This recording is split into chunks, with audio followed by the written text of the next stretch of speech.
everybody, welcome back to my channel. I am back just as promised. So in today's video, I'm going to be talking about if film might be right for you, as well as just a few steps to help you get started.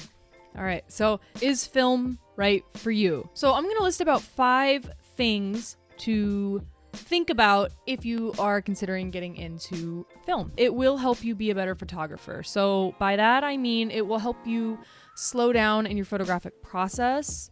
And this can be any fundamentals such as more on manual mode, which is focusing on shutter speed, ISO, exposure, and aperture or f-stop.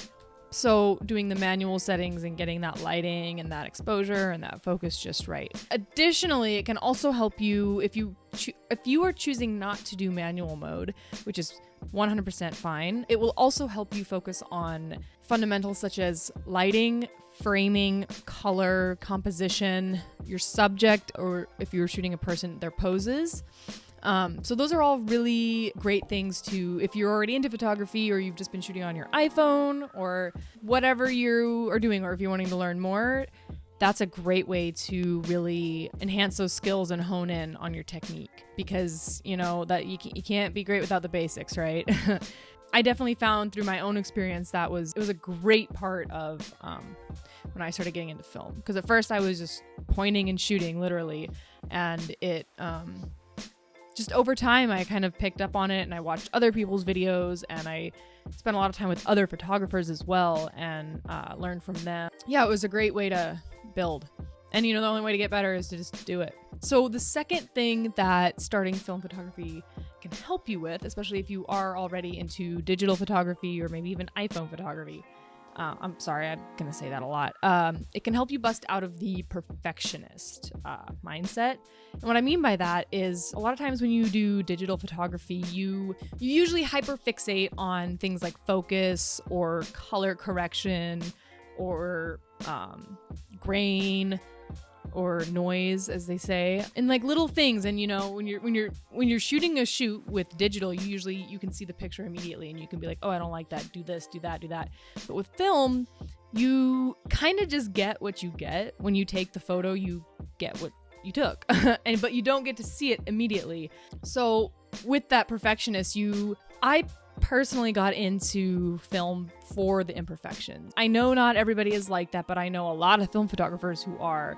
So a lot of them like the grain and a little bit of out of focus or the kind of weird color that you get sometimes with expired film, or light leaks if you have a wonky camera. And that's such a great thing about film, and is like, I am certain that lots of film photographers feel the same way, is that film is it's like beautifully unpredictable. You know what I mean? So you don't know what you're going to get, but you know it's going to be something awesome, and you kind of appreciate it as is. You know what I mean? I love that. It also reinforces the basics.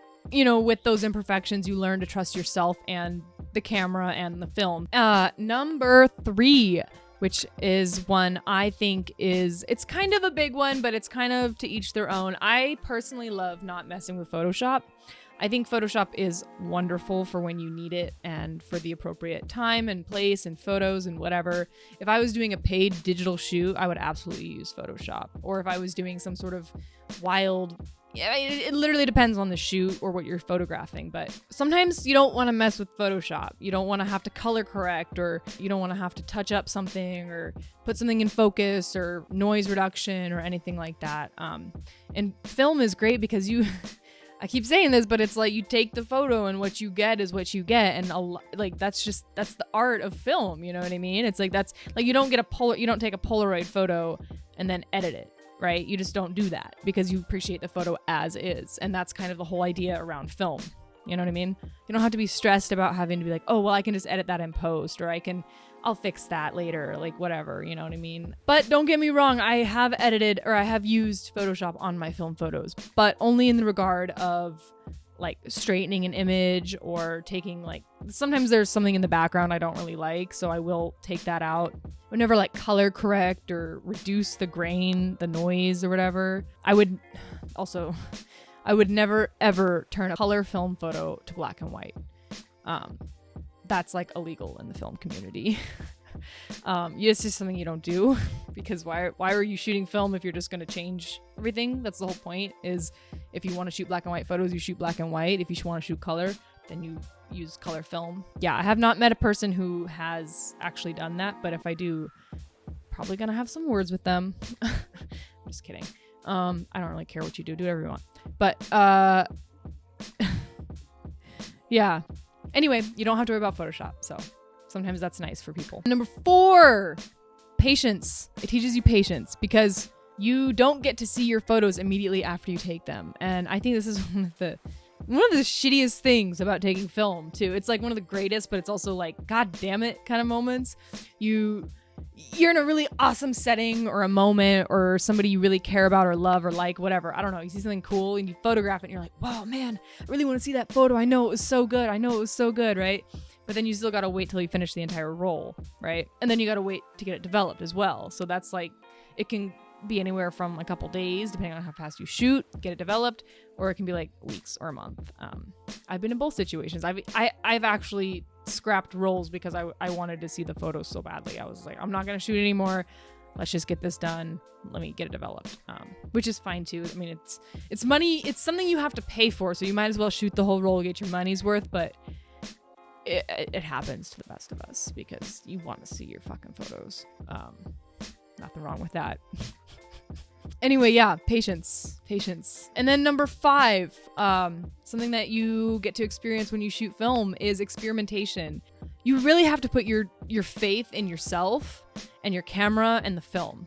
You know what I mean? Like, you find a film, you're like, oh, this is a nice color film. It looks kind of like it's a Kodak film. That looks cool. Let me try it. And then you just shoot a whole roll, trusting that your camera doesn't, fuck up, that you don't lose the roll, or you know what I mean? Like, you just have to go with it. You just have to take the photo and you get what you get. Sometimes you'll like a film and sometimes you won't. There's plenty of films that I've shot that I just did not like. They were I love expired film, but there's one. It was the ugliest fucking film. It was a weird expired film. It was expired maybe 5 years, and it was just had this blue pink tint to it. And I was like, I do not like this. I love expired film, but this is not for me. And so I just never shot it again. I was like, okay, that roll's done, and you kind of just got to roll with it. Those are 5 things to consider if you are planning on starting film. So with that, I'm going to actually extend this video a bit. I'm just going to share 3 things to keep in mind or to focus on when getting started in film. So number 1 is figure out what you want to shoot. Okay. Do you want to shoot full-on portraits? Do you want to shoot action? Do you want to shoot travel photography? Because determining what you want to shoot will directly determine what gear you'll need and what film you should be shooting on, or what film would be best for what you want to shoot. And stay tuned for my next video because I will be talking explicitly about different types of film and what they are good for, and when to shoot them. So don't go away. Number 2 would be to, again, figure out what camera you want to use. So figure out what you want to shoot and then find a camera. You can either go to Dollar Tree, get disposable cameras. You can go to a Goodwill and get an old analog or a point and shoot. You can go online. You can go to a camera store. Man, you can go anywhere you want. So figure out what you want to shoot. Find the camera that best suits it. Travel photography, usually better for point and shoots or disposables. Portraits, probably go find an SLR or the Canon A1, which is a automatic SLR, my favorite fucking camera ever, because I get to treat it like a point and shoot, but I get high quality photos. Number 3, so once you have figured out what you want to shoot, what you're going to shoot with, figure out where you're going to get your film developed, because there's nothing worse than having a roll ready to go and not knowing where the fuck to get it developed. So you can either send it in somewhere.